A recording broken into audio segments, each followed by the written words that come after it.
What happens on January 1st? We all vow to start anew. Even if we don't make resolutions, we make our fresh start and plan our new year, and we're ready to live our lives well, better than ever before. What happens on January 2nd? We give up. You know why? Because the Girl Scouts launched their annual cookie campaign. And now, 2 months later, those diabolical little girls are stalking us outside our grocery stores. They find us in our offices and in our houses of worship. They even hunt us down online.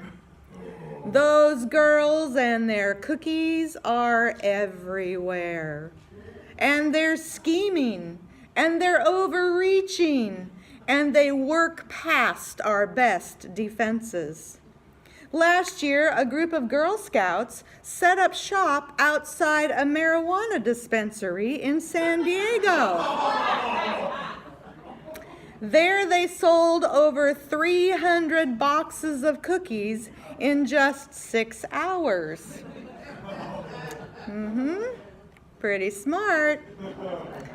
This year, Charlotte Holmberg, a 5th grade Girl Scout in Highlands Ranch, Colorado, put pictures of Aquaman star Jason Momoa on her boxes of Samoa cookies, making them Momoa Samoas.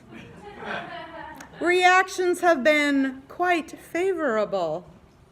I have to admit, I have issues with my resistance to the mind-numbing control of Girl Scouts. At least I did until about 8 years ago when I learned about conflict palm oil. If you're not familiar with the issue, in a nutshell, palm oil is used in many of our food and personal items. You'll find it in toothpaste and shampoo and snack foods and cereals and soaps and lotions and more. It's everywhere. The problem is, in order to grow palm oil plantations, indigenous people and animals are forced from their lands, frequently by fire, as the forests are burned to the ground. Child labor and modern-day slavery and other forms of worker exploitation are common occurrences on plantations in Malaysia and Indonesia.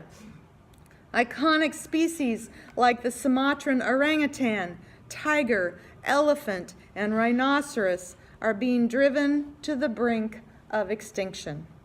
And this is all happening because of human greed. We want a cheap replacement for trans fats. Corporations want to keep their operation costs down while selling more and more. Consumers want to keep their expenses down while buying more and more. And I want my Thin Mints. At least I did, until I learned they were made with conflict palm oil. And then I, the girl who can't say no, finally had to make a stand. And those delicious treats were banned from my home. Jesus went to the wilderness for a multitude of reasons: to spend time with God, to reflect on his purpose here on earth, to prepare for all he wanted to be and do. And right into this time of prayer and reflection waltzed the tempter. It's a dramatic, jarring, interesting story that should make us stop and think. This is more than just a just say no story. Because when the tempter approaches Jesus and offers him some food, it's about more than just bread.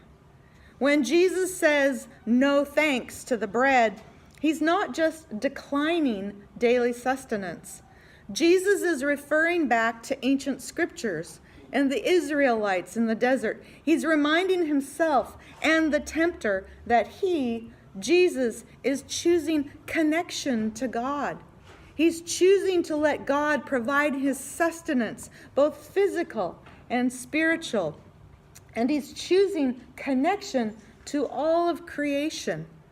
No matter how hungry Jesus might be, he has to say no.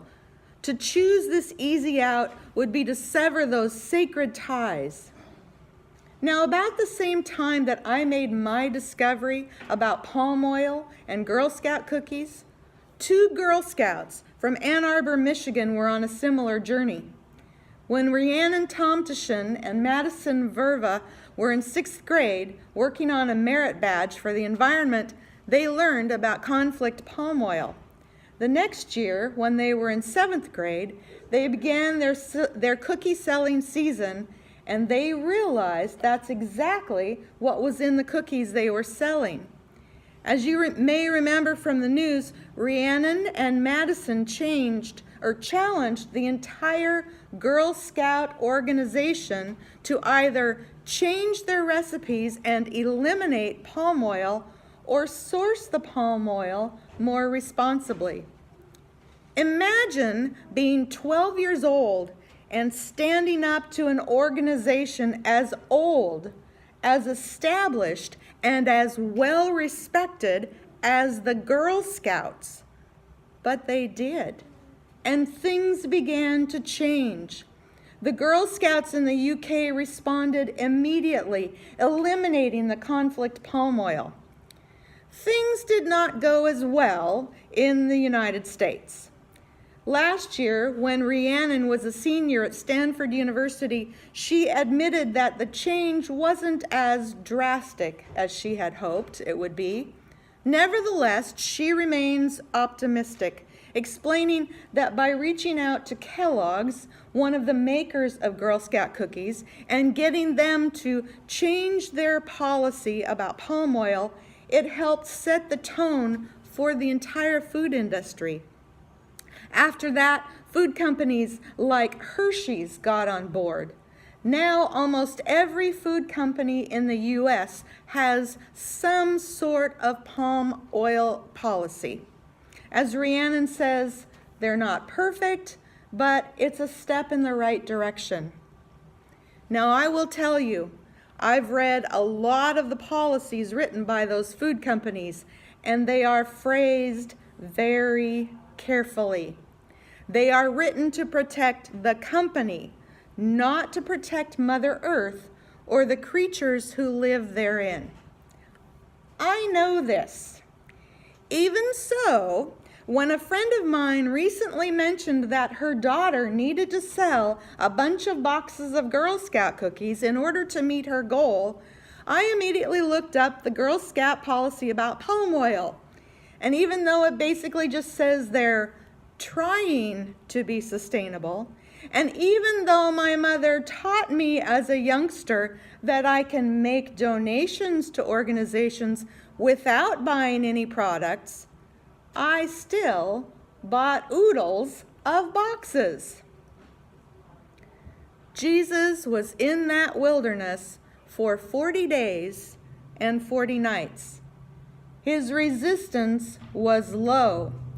The tempter stood before him and offered him sustenance and power and glory, and Jesus still said no.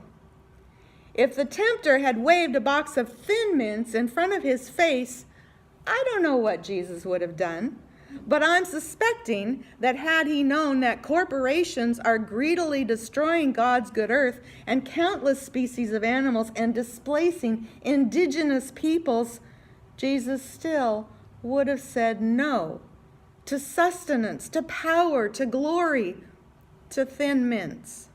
Because you don't make any progress, you don't make any changes in this world when you keep saying yes to the things that are wrong. I don't know what things in life make you say, no thank you, well, maybe, okay, yes. But you know. And you know which of those are things to which you should stick to the original no thank you. You know which are things that harm you, or harm others, or harm the earth, or her inhabitants.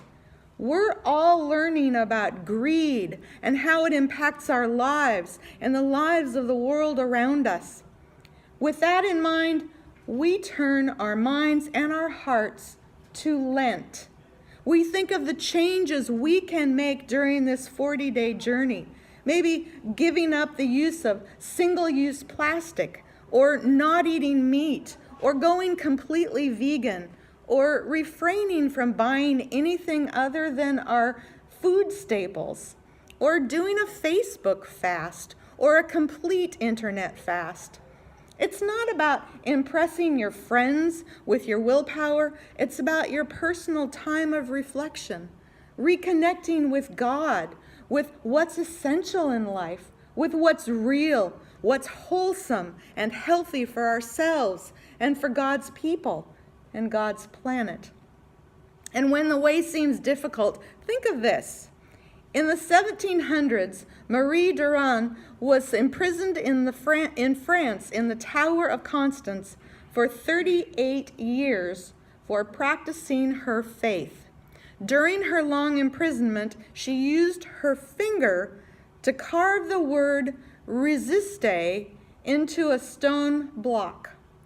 Can you imagine?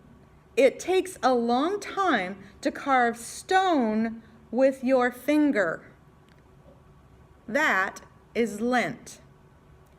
Just as Jesus used his 40 days as a time of learning, growing, reflecting, resisting, and emerged as a different person, we hope to emerge anew.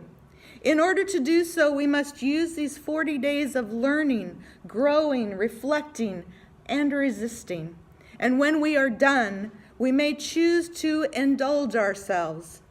Or we may come out of this time of wilderness as more reflective individuals.